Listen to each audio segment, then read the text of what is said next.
I'm going to read three poems from my collection, The First Risk, and they are all part of a sequence of poems about the murder of Matthew Shepard that happened in 1998.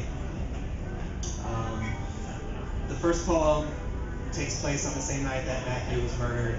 Oh, and forget this, some people need a background on that.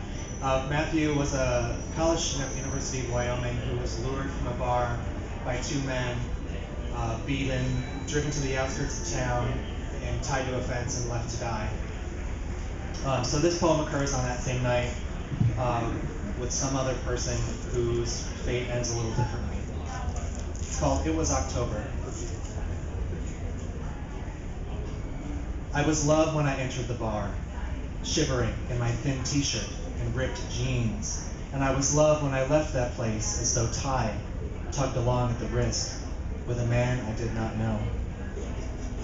I was loved there in the morning, when our sour kisses bore the peaks of rotten leaves, fallen October leaves, and it was love that we kissed anyway, not knowing each other's names. I was loved in that bed, and I was loved in the hall and down the stairs and into the freezing rain. I was loved with hands punched deep into the pockets of a coat. I was loved coated in frozen rain. Back home, I was loved stripped of the cigarette-stung shirt, love pulling the stiff jeans from my legs. I dried my hair, and I was loved. It was October. What did I know of love that year, shuddering in my nervous skin?